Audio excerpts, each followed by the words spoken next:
This whole incident is, I think, unprecedented. I think that's true to say of something of that scale. That's a very big yacht.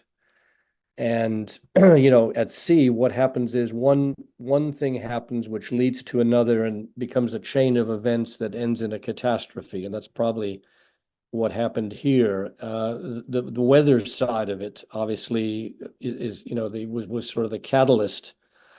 And it must have been some ferocious gust, coupled with or without a waterspout, which has been speculated, and just a very, very strong wind. And sort of, totally speculation, but my take on this type of thing: why would a mast break at anchor with no sails up? That could be something like the wind was so strong that it caused vibration in the rigging, which sets up what we call harmonics, which is a very particular vibration that could either have put the mast out of straight column or broke one of the fittings on one of the wires, one of the shrouds that support the mast.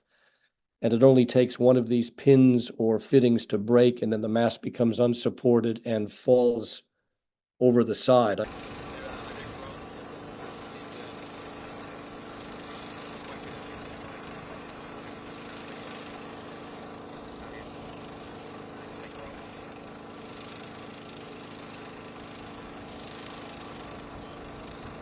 Boats sink because they're flooded.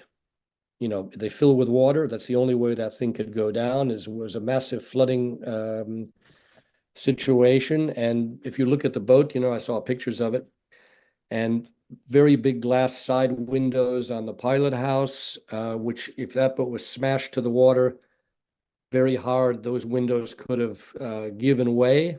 And you've got immediately an enormous hole in the side of the boat with water pouring in like a waterfall.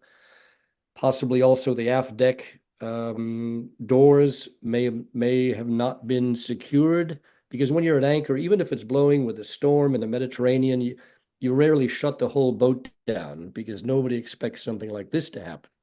So if the boat wasn't completely watertight at the deck, you'd have flooding going in, and it wouldn't take long for the boat to lose its stability and would not pop back up on the stability of its keel.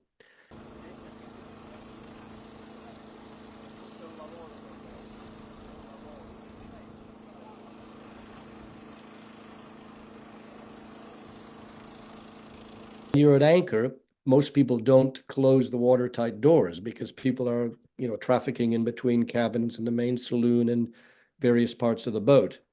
So these whole things, it's an extraordinary situation of, probably a massive flooding arrangement, cross flooding between compartments. And of course, once it starts, it's impossible to close the doors, impossible for people to get out from one compartment into another compartment, because it's water pressure.